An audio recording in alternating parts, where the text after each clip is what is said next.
प्यारे बच्चों, यह वीडियो कक्षा 6 के लिए है। सुकृतिका पाठ्य पुस्तक के वीडियो के इस भाग में आज हम लोग सूक्तियों के बारे में जानेंगे। इन सूक्तियों को हिंदी में कहावत या लोकोक्ति के नाम से जाना जाता है। सूक्तियाँ एक पंक्ति की होती हैं। श्लोक 2 पंक्तियों का होता है। 2 पंक्तियों में संपूर्ण अर्थ होता है। यहाँ पर एक पंक्ति में ही पूरी उक्ति का अर्थ होता है। यह अच्छे वचन, यह कोटेशन जो कोटेबल्स हैं, यह इन एक पंक्ति में ही इनका गूढ़ रहस्य छिपा होता है, जिन्हें हम अपने जीवन में भी उतार सकते हैं। संस्कृत की यहाँ पर 10 सूक्तियाँ दी गई हैं, जिसका अर्थ भी आपके पाठ्य पुस्तक में पेज नंबर 78 में दिया हुआ। उसे अर्थ के साथ में हम लोग जानेंगे। तो यह अर्थ इस प्रकार से है। नास्ति क्रोध समः शत्रु, अर्थात क्रोध के समान कोई दूसरा शत्रु नहीं है। क्रोध के समान कोई दूसरा शत्रु नहीं है। नास्ति क्रोध समः शत्रु, क्रोध के समान कोई दूसरा शत्रु नहीं है। हमें क्रोध नहीं करना चाहिए। क्रोध हमारा सबसे बड़ा शत्रु होता है। इसलिए कहा गया है क्रोध के समान कोई दूसरा शत्रु नहीं है।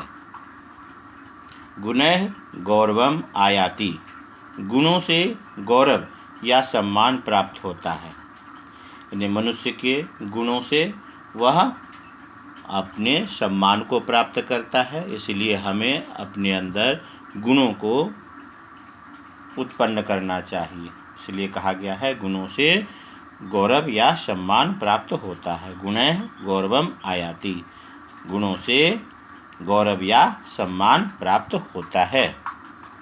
अति सर्वत्र वर्जेत, वर्जेत मतलब होता है दूर रहना चाहिए। अति का सब जगह त्याग करें या अति से सब जगह दूर रहना चाहिए। यानी कहीं पर भी किसी भी कार्य की अति नहीं करनी चाहिए।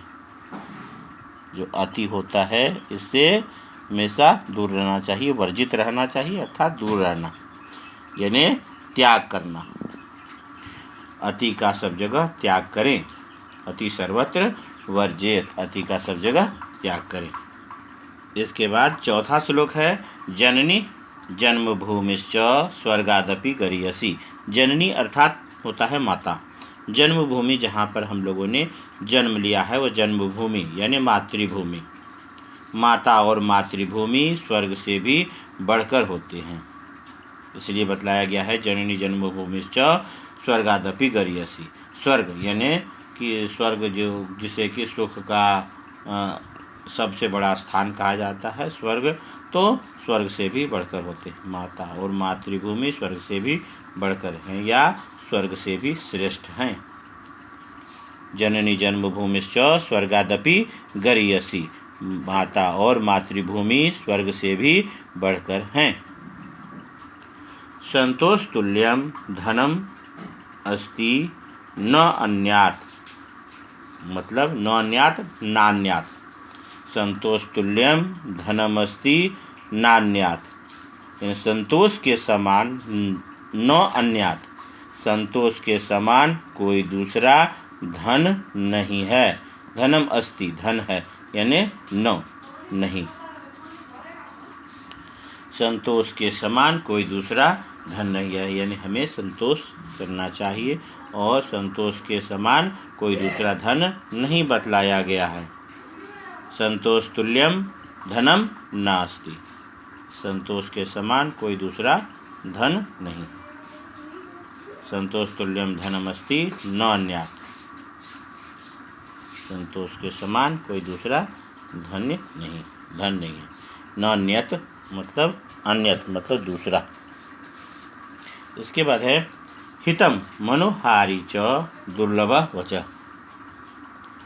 हितम मनोहारी च दुर्लभम वच, यानी हितकारी और मनोहारी वचन दुर्लभता से प्राप्त होते हैं। अर्थात भलाई वाला जो ऐसा वचन जो जिससे हमारा भला हो और वह हमारे मन को अच्छा लगे, ऐसा वचन दुर्लभ होता है। कहने का अर्थ है कि जो वचन हमारी भलाई के लिए कहा जाता है वह कड़वा होता है, हमारे मन को अच्छा नहीं लगता।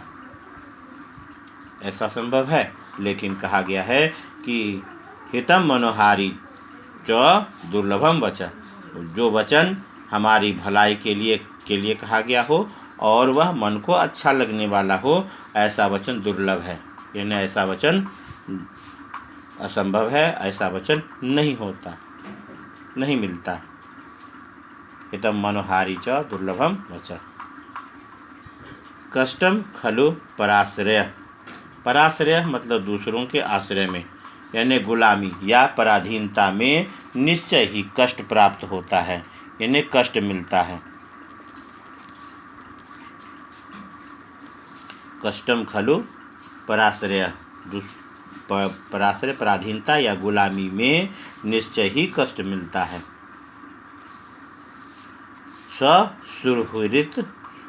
ससुहृत व्यसने यह स्यात्।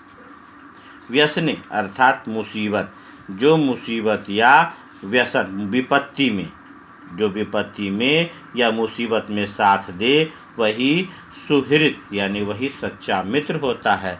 सच्चा हितैषी, हमारा हितैषी यानी हमारा शुभ चाहने वाला, अच्छा चाहने वाला सुहृद।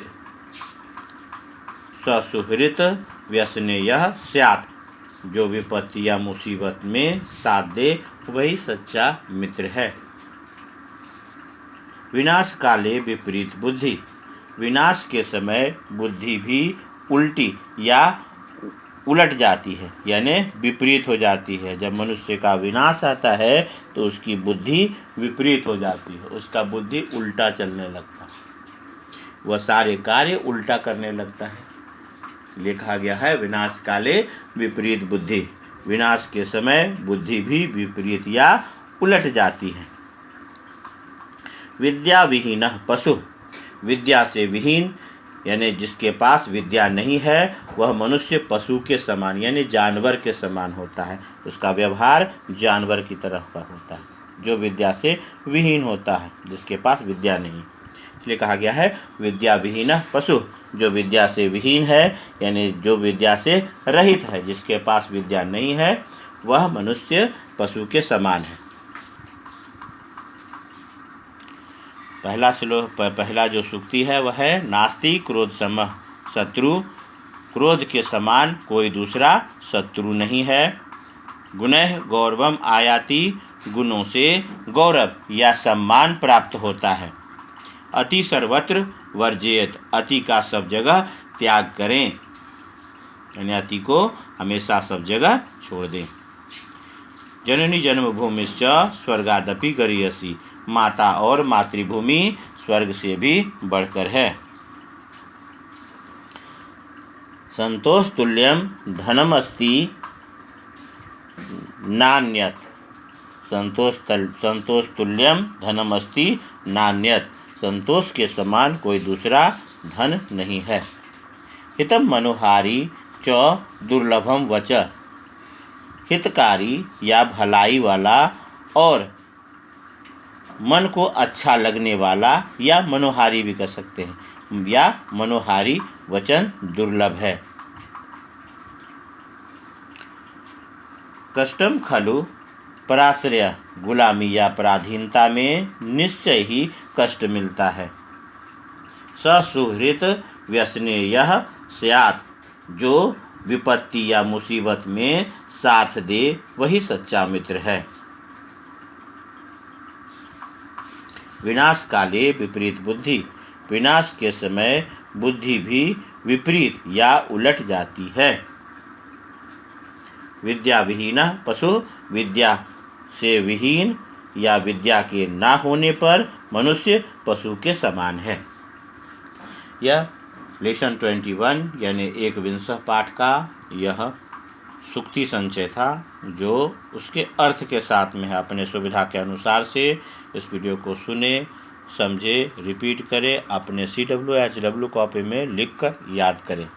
इसके साथ ही पाठ्य पुस्तक का जो भाग था वह समाप्त हुआ। आगे के भाग में व्याकरण के भाग के वीडियोस होंगे। आप अपने दोस्तों को शेयर करें, सुने, समझे। आपका दिन शुभ हो। धन्यवाद।